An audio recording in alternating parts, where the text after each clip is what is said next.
नमस्कार, आप देख रहे हैं जय जवान जय किसान न्यूज 24। आइए नजर डालते हैं आज की खास खबर पर।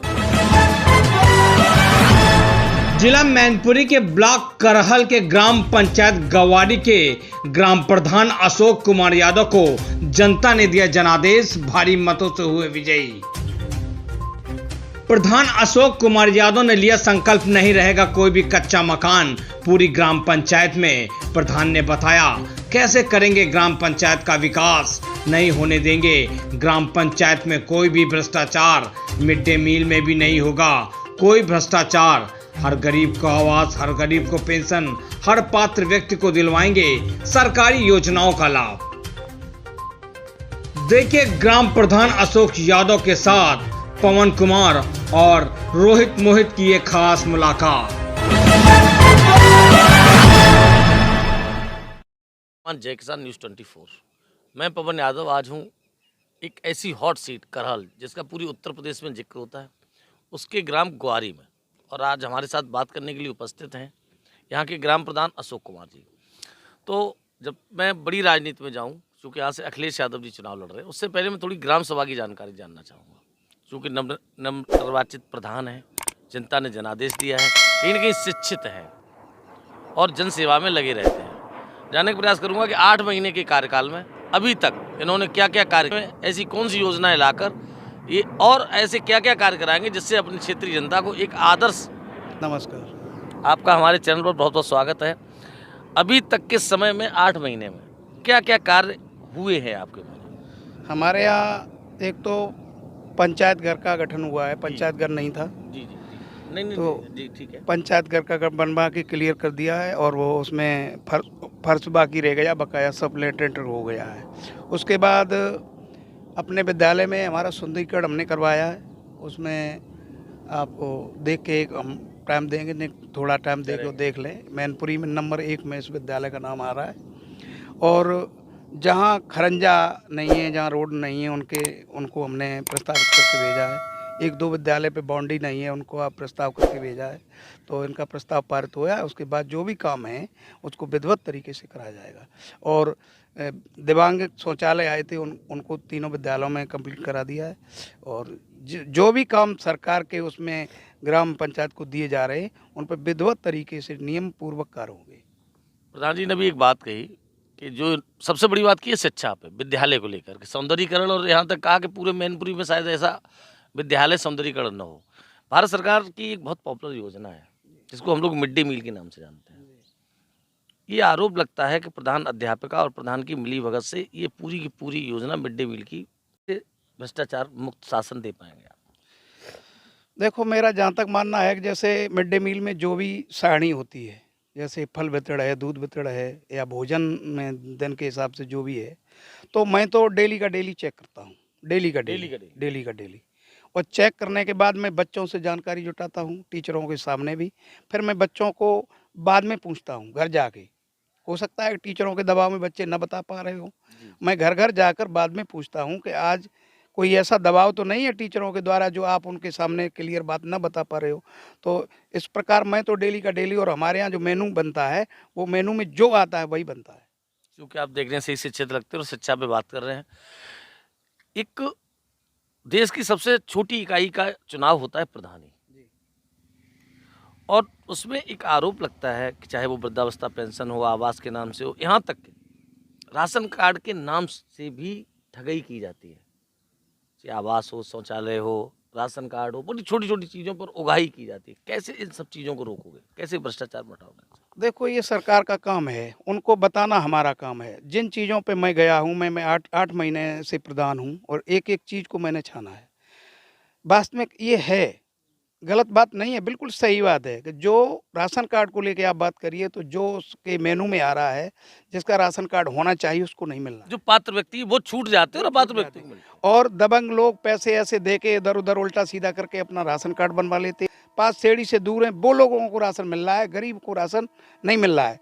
100 में 30% लोग ऐसे होंगे जो पाताई सीढ़ी से बिल्कुल बाहर हैं और वो लोग राशन ले रहे हैं, और जो पाताई सीढ़ी अंदर आते हैं उनको राशन नहीं मिल रहा है। प्रधान जी, आपने इसकी शिकायत अपने उच्च अधिकारियों से की? बिल्कुल करेंगे। अभी तो नहीं की, जब मैंने पूरा उसका रिजल्ट निकाल के क्लियर कन्फर्म करके रख लिया। आचार संहिता खत्म होने के बाद 10 तारीख के बाद मैं डीएम साहब से मिलेंगे, एसडीएम साहब से मिलेंगे और विस्तार पूर्वक अपनी बात को रखेंगे विद साक्ष्यों के तहत। अब आता हूँ थोड़ी सी बड़ी राजनीति पे, क्योंकि समय कम है। आप जिस क्षेत्र से आते हैं उसको करहल कहते हैं।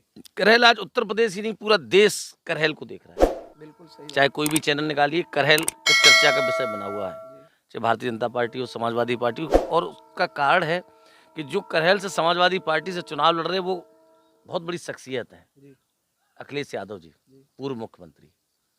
क्या चुनाव हो चुका है, वोट पड़ चुके हैं, क्या आकलन है, क्या राष्ट्रीय नेता का चुनाव है और हम लोगों का जहाँ तक विचार है कि मैंने एक मुख्यमंत्री को, पहला हमारा सौभाग्य की बात तो ये है कि मैंने मुख्यमंत्री को वोट दिया है।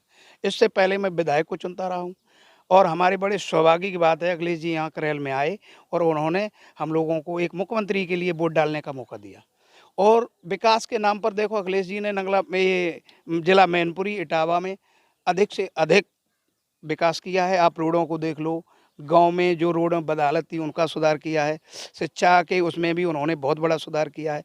तो यहाँ तो लगभग हम मानता हूँ कि 80 और 20 का आंकड़ा रहेगा वोट में। हाँ, 80% अखिलेश को वोट गया है, 20% एसपी सिंह तो बघेल इसका को। मतलब आप 1 लाख से ऊपर जीत बता रहे हैं। बिल्कुल 1 लाख से अच्छा, आप चूंकि मुझे किसान परिवार से लगते हैं, पीछे खेत हैं बहुत सारे, जी। आप प्रधान भी हैं, जनसेवक भी हैं, उसके साथ साथ किसान भी हैं। जी।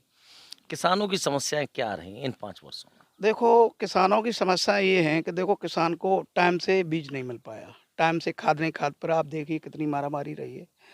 और ये सरकार सिवाय टॉर्चर करने के अलावा, जुगलाबाजी करने के अलावा कोई काम नहीं कर रही है, ना इसमें विकास हुआ है। इसीलिए किसान कम से कम 10 साल पीछे और 5 साल में चला गया, कम से कम 10 साल पीछे हो गया। 13 महीने आंदोलन चला, 750 किसानों की शहादत गई, क्या कहना चाहोगे? ये सरकार देखे, सरकार को सोचना चाहिए कि किसानों ने अपनी मांग की और सरकारों ने, शहादत किसने करवाई? सरकार की देन है। सरकार को सोचना चाहिए था कि मैं इतना बड़ा ये फैसला ले रहे, सरकार के किसानों के विरोध में ले रहे हैं, और जब किसानों ने धरना दिया तो उन्हें ये काम जो पहले किया है, शहादत के, इतनी शहादत होने के बाद किया, उन्हें पहले करना चाहिए था। एक बात, भारतीय जनता पार्टी इस बार जिन मुद्दों को लेकर आ रही है, चाहे वो धारा 370 हो, राम मंदिर हो, हिंदू मुस्लिम, वहीं समाजवादी पार्टी विकास, स्वास्थ्य, रोजगार, 300 यूनिट बिजली फ्री। तो इस बार असल मुद्दा क्या है? राम मंदिर, धारा 370 या विकास, बेरोजगारी, क्या मुद्दा है? यहाँ मुद्दा विकास और बेरोजगारी है। यहाँ हर व्यक्ति को विकास चाहिए, हर व्यक्ति को जो रोजगार चाहिए। तो वास्तविक जो अखिलेश जी लेके आए वही यहाँ विकास का जो मुद्दे हैं, अखिलेश जी लेके आए वही सत्य हैं। समाजवादी पार्टी कह रही से भी 300 पार होनी चाहिए। है आपके हिसाब से भी 300 पार होनी बिल्कुल। चाहिए। अच्छा प्रधान जी, का आखिरी सवाल, चूँकि चुनाव खत्म हुआ है, पर्व है ये लोकतंत्र का, होली आने वाली है, उसके बाद नवरात्रि है, आप अपने क्षेत्रीय जनता को क्या शुभकामनाएं, क्या संदेश देना चाहेंगे मेरे चैनल के माध्यम से? देखो, मैंने तो खुद अपने स्वभाव से, हमने अपनी ग्राम पंचायत में 50 जो घर गरीबों के हैं, जिनके पास खेती नहीं है, मजदूरी का काम करते हैं, स्वयं हमने अपने पैसे से या पंचायत के पैसे से नहीं, 50 घरों को हमने मुफ्त भोजन देने का ऐलान किया है। होली का त्यौहार आ रहा है, मैं पैकेज बनाऊंगा और 50 परिवारों को, जिनके पास खेती नहीं है, मजदूर पर डिपेंड हैं, त्यौहार के दिन बेचारे इधर उधर भटकते हैं पैसे के लिए, तो उनको मुफ्त भोजन वितरण कराएंगे और भावना के साथ उनकी जो भी आपूर्तियां हैं उनको पूर्तियां कराने की फुल कोशिश करेंगे। बहुत बहुत धन्यवाद आपको, आपने हमारे चैनल को इतना समय दिया। तो आप देख रहे थे, हमारे साथ बात करने के लिए उपस्थित थे अशोक कुमार जी, जो कि ग्वारी के प्रधान हैं और कहीं ना कहीं बहुत शिक्षित हैं, शिक्षा पर विशेष ध्यान दिया है। और उन्होंने बताया कि हमने अपने गांव का जो स्कूल है पर डे चेक करते हैं गरीबों के लिए। उन्होंने कहा है कि होली पर मुफ्त भोजन देंगे, साथ ही शिक्षित होने के कारण शिक्षा पर उन्होंने विशेष दिया है। शादी कहा है, समाजवादी पार्टी सरकार बनेगी, अखिलेश यादव 1 लाख वोट से जीतेंगे और समाजवादी पार्टी का जो नारा है 300 पार, उससे वो सहमत दिखे कहीं ना कहीं। मैं भी अपनी तरफ से ग्वारी की जनता को, इस क्षेत्रीय जनता को, प्रदेश की जनता को चैनल के माध्यम से बहुत बहुत शुभकामनाएं देता हूं। नमस्कार। पल पल की खबरों को देखने के लिए चैनल को लाइक, सब्सक्राइब और शेयर जरूर करें।